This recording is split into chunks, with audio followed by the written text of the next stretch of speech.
team, j'espère que vous allez bien, moi ça va. Dans cette vidéo, on va commencer une série pour parler de ma grosse perte de poids. Oui, ma grosse perte de poids sans chirurgie. J'ai pas fait de chirurgie, encore une fois, parce qu'il y en a beaucoup qui me demandent si j'ai fait de la chirurgie, si je me suis coupé un morceau, si j'étais suivi avec des médecins ou quoi autre. J'ai rien fait du tout. Franchement, c'est naturel et c'est moi-même que j'ai perdu du poids. Mais on va pas parler de ça pour l'instant. Pour le premier épisode de ma grosse perte de poids, je vais vous raconter mon histoire. Oui, je vais vous raconter mon histoire. Pourquoi j'étais obèse, tout simplement. Vous allez voir que j'ai pas une vie facile, qu'aujourd'hui je peux être fier de moi. Bref, donc premier épisode, je vais vous raconter mon histoire. Et si cette vidéo vous plaît et que vous voulez que je continue, mettez-moi un maximum de pouces bleus et dites-moi dans les commentaires si vous voulez un épisode 2. Mais cette fois-ci, je vais vous expliquer comment j'ai perdu autant de poids en même pas un an. Même pas un an, bref. Mais ça sera dans la partie 2. Bon, c'est parti, je vais vous raconter mon histoire. Pourquoi j'étais obèse morbide?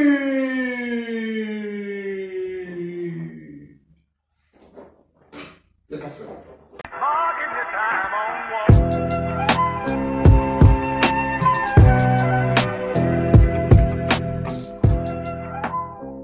Pourquoi j'étais obèse morbide? Alors, il faut savoir que c'est pas... Non, je ne vais pas commencer par là. Ouais. Il faut savoir que quand j'étais petit, quand je suis né et tout, j'étais un enfant normal. D'accord, j'étais un enfant normal, un petit garçon normal. J'étais pas trop gros, j'étais pas trop maigre, j'étais normal. J'avais un poids comme un enfant de tout le monde. Ma prise de poids, c'était dans mon adolescence. Dans mon adolescence, j'ai eu que des galères. J'ai eu que des galères. L'harcèlement scolaire, puis la dépression, crise d'angoisse. J'ai eu pas mal de choses dans mon adolescence. Et du coup, j'ai galéré. J'ai galéré, mais c'est pas ça qui m'a fait prendre du poids. C'est parce qu'en fait, tellement j'étais pas bien dans ma tête, avec les crises d'angoisse, le stress pour rien, je m'angoissais vraiment pour rien du tout. J'avais peur de tout le monde à cause de mon harcèlement scolaire. Je me rentrais dans une parano aussi, tellement que j'avais peur de tout le monde, tellement que j'étais trop angoissé, je faisais des cauchemars. Bref. Et ma mère, mes parents plutôt, ils ont décidé, c'est mon chien. Bah oui mon bébé. Bref, ils ont décidé que je dois y aller au CMP. Un CMP, c'est un centre médico-psychologique, ouais, c'est ça. Bref, mais pour enfants. Donc en fait, là-bas, il y a des psychiatres, des psychologues, des orthophonistes, des psychomotriciennes, il y a vraiment plein de trucs, d'accord? Et aussi l'hôpital du jour. Donc, j'étais là-bas, j'ai rencontré avec mes parents la psychologue, pardon. Et merci à elle, parce qu'elle m'a aussi aidé beaucoup dans mon enfance. Bref, elle va se rappeler si elle me reconnaît, bien sûr. Et la psychologue, elle a vu que j'étais vraiment dans une période très compliquée, mais vraiment très compliquée. Là, vous me voyez joyeux, que je danse, j'ai toujours le sourire et tout, mais avant, j'étais pas comme ça du tout. Mais elle n'avait pas d'autre solution pour m'aider. Et du coup, elle a fait appel à son collègue psychiatre. Et c'est là qu'ils ont décidé, avec mes parents bien sûr, m'hospitaliser en psychiatrique. Mais pour enfants, hein, pour enfants. Parce que j'ai voulu faire plein de conneries pour me faire du mal. Pour me faire du mal. Alors, je ne peux pas le dire le mot parce que j'ai pas envie que ma vidéo soit supprimée ou bannie. Mais j'ai fait des grosses conneries qu'il ne faut pas faire. Ouais, faut pas faire. Pas des conneries, frapper mon frère, voler, non. Des conneries sur moi, pour me faire du mal. Encore aujourd'hui, j'ai encore quelques marques. Je ne peux pas vous le montrer, mais voilà. Donc, ils n'avaient pas de choix, c'est de m'hospitaliser en urgence pour déjà me calmer, me faire comprendre et me donner un traitement. avec l'accord de mes parents. Et du coup, j'étais hospitalisé pendant 1 mois et demi. 1 mois et demi en hôpital psychiatrique. Pour enfants. Toujours pour enfants. Parce que j'avais 13 ans. 13 ans et demi, 14 ans. Pendant 1 mois et demi là-bas, alors, je dis pas, j'étais enfermé, hein. Là-bas, il y avait quand même plein d'enfants comme moi. Il y avait aussi du ping-pong, baby-foot, on avait la télé, on avait une salle de jeu. Mais voilà, il y avait des infirmières, des infirmiers, des aides-soignants, des psychiatres, des psychologues. Et ils sont là pour nous aider. Et j'ai même, pour vous dire, petite anecdote, j'avais rencontré une copine. Voilà, pour vous dire. Bref, bon, madame, le courant, j'ai déjà raconté cette histoire, bref. Et ils m'ont trouvé un traitement. Un traitement pour mes crises d'angoisse et un traitement pour ma dépression. Malheureusement, donc après ça va mieux, hein, je sors et tout, mais malheureusement, le traitement pour les crises d'angoisse, c'est lui le problème. C'est lui qui m'a fait prendre du poids. C'est pas quand je prends un traitement que je grossis, non. En fait, le traitement que j'avais pour les crises d'angoisse, dès que je prenais, quelques heures après, j'avais faim. Mais je pouvais manger plein de trucs et n'importe quoi, hein. Mais quand je dis n'importe quoi, je pouvais manger des chips. 30 minutes après, je pouvais manger un paquet de gâteaux complet pour moi tout seul. Et je faisais que ça, hein. J'avais pas une journée sans manger. Pour moi, c'était pas possible. Pour moi, c'était impossible. Je devais manger salé, sucré, voire sucré, tout le temps, tout le temps, tout le temps, tout le temps. Même la nuit. Même la nuit, chez mes parents, je me levais la nuit. J'allais dans le placard, je prenais un paquet de bonbons, un paquet de gâteaux, je mangeais vite fait pour pas que mes parents me voient. Au lieu de mettre à la poubelle, je laissais tout comme traîner. Je repartais coucher. Au début, mes parents trouvaient ça bizarre, j'ai accusé mon frère. Bon, après, j'avais dit la vérité, c'était moi, mais tellement que j'avais faim tout le temps à cause de ce traitement. On va me dire, ouais, mais nounours, pourquoi t'as pas dit au médecin d'enlever ce traitement, de trouver un autre traitement? Parce qu'en fait, ce traitement-là, il me faisait efficace. J'avais plus de crise d'angoisse. Le traitement me faisait du bien. J'avais plus de crise d'angoisse, j'avais retrouvé un peu l'humeur, j'étais un peu joyeux. Mais malheureusement, dès que je prenais pas mon traitement, j'avais beaucoup de crise d'angoisse. Et du coup, le psychiatre, voilà, il pouvait pas l'enlever comme ça automatique. Donc, en attendant, je faisais que manger. Et j'écoutais personne. Personne. Les psychiatres, ils m'avaient... je devais rencontrer une diététicienne, donc c'est quelqu'un qui vous aide à trouver des solutions pour perdre du poids. Et je l'ai fait. Ça n'a pas fonctionné. Bon, moi, je m'en foutais, hein. Moi, j'avais faim. J'avais tout le temps faim. Mon père, pareil. Mon père, que c'était un grand sportif quand il était jeune, m'a donné des conseils, des astuces pour commencer le sport. Ça rentrait pour moi, ça sortait, je m'en foutais en fait. Pour moi, la vie c'était manger. Manger, manger et manger. Donc voilà pourquoi j'avais pris du poids. Mais à un moment donné, j'avais quand même un poids important. J'étais quand même à 120 kilos pour... J'avais 16 ans. Et je faisais 1m80, comme ça, 120 kilos. À 18 ans, je faisais quand même 190 kilos. 190 kilos à 18 ans. Pour 1m83, 84, comme ça. C'est énorme. Et c'est pas tout. J'étais à 190 et après je suis passé à 200 kilos. Ah, je vous dis pas comment j'étais à 200 kilos. J'avais le double menton, j'avais un gros ventre, j'avais des grosses mains. Je marchais comme ça. J'étais essoufflé dès que je marchais 3 pas. Je ne pouvais même plus faire je faisais jamais de sport, mais parfois ça m'arrivait d'aller jouer au ballon avec mes frères, au ballon, moi. Je jonglais ou je faisais quelques passes avec mes frères. Au bout de 5 minutes, j'étais KO. J'avais mal aux pieds, à mes genoux. J'étais essoufflé. C'était invivable. Invivable. À 18 ans, 200 kilos. Et Un jour, un médecin, le psychiatre et le médecin traitant, mon médecin traitant de l'époque, donc celui de ma mère, de mes parents, ils m'ont dit, il y a une solution.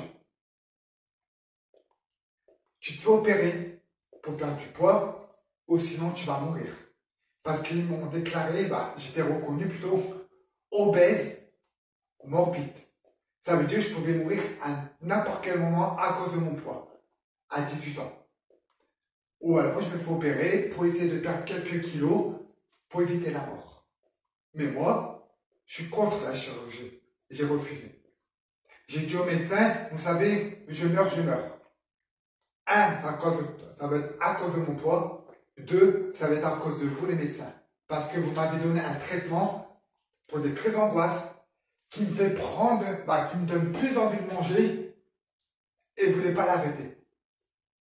Donc, si je meurs, ça va être votre faute, ça va être la mienne. Donc, j'ai refusé l'opération.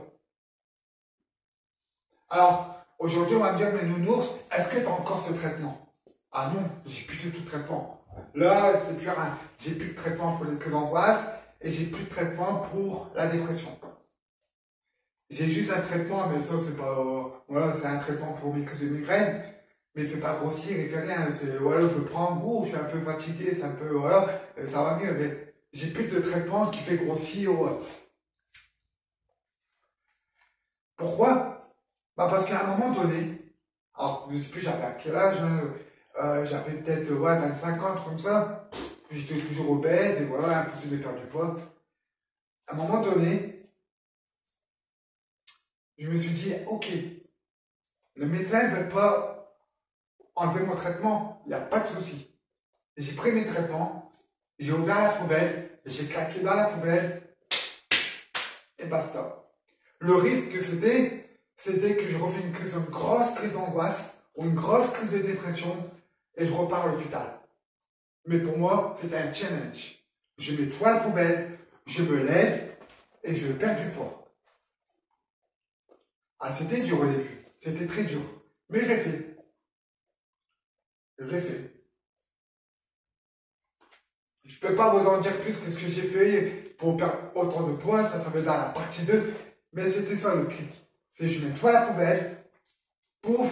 Et maintenant, je vais affronter mes angoisses. Je vais affronter ma dépression. Et surtout, je vais affronter mon obésité morbide. Et vous allez voir que je vais gagner.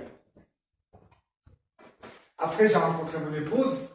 Mon épouse, elle m'a pas connu comme ça. Hein. J'étais encore assez costaud. Hein. Là, maman, quand je l'ai, demandez-lui. Hein, elle va vous dire. Hein. Elle est fière de moi. Elle est trop fière de moi. Mais, c'est aussi mon épouse. Ah, mon épouse, elle m'a pas dit, va perdre du poids. Hein. Mon épouse, elle m'a jamais dit de faire, ouais, va faire ci, va faire non. Mon épouse, elle m'aime comme elle m'aime. Comme je suis, pardon. Mais, elle m'a aussi motivé un peu. Elle m'a dit, chérie, si tu as envie de perdre du poids, fais-le. Mais va ton rythme, je suis là, si tu as envie de parler, je suis là. Et ça m'a encore plus motivé. Encore plus motivé en disant, ok, si je veux perdre du poids et qu'à un moment donné je craque, pas besoin d'avoir un médecin. J'ai mon épouse avec moi. Donc je sais que je peux parler avec ma femme. C'était ça ma motivation. Après, il y a aussi le décès de mon père. Mon père est décédé en 2020 et je crois que c'est ça encore qui m'a encore plus motivé à battre tous mes peurs et à perdre du poids. Parce que, comme j'ai dit, mon père m'a toujours dit, mon fils, va courir, va perdre du poids, va faire ci, va faire ça. Essaie de perdre du poids. Moi, j'écoutais jamais. Quand mon père est décédé en 2020, j'étais choqué, j'étais triste, un peu, c'est normal. Mais je me suis dit, ok, je vais perdre du poids pour moi, mais aussi pour mon père. Parce que mon père, il a voulu m'aider, j'ai pas voulu l'écouter. Maintenant, c'est peut-être trop tard, mais je vais le faire. Comme ça, de là-haut, il va être fier de moi. Et aujourd'hui, je sais qu'il est fier de moi. Et moi, je suis fier de moi. Mon épouse, elle est fière de moi. Les médecins sont fiers de moi.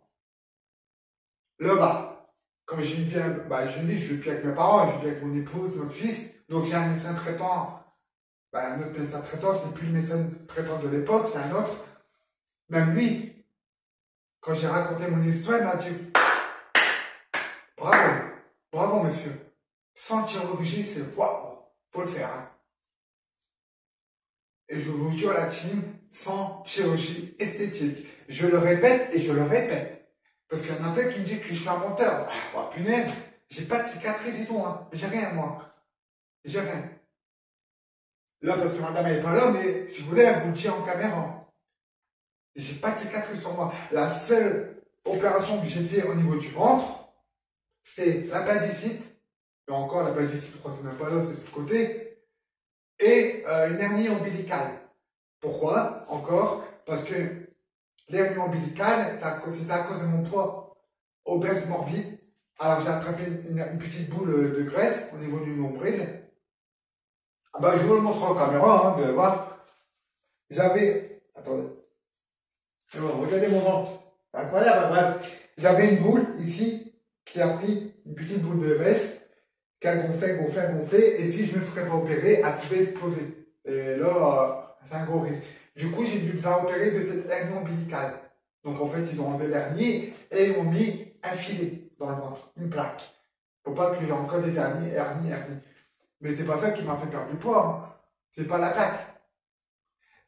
Et je me suis fait opérer aussi du dos. Je crois que j'avais déjà fait une vidéo sur ma chaîne YouTube du syndrome de la queue de cheval. Pareil, à cause de mon obésité.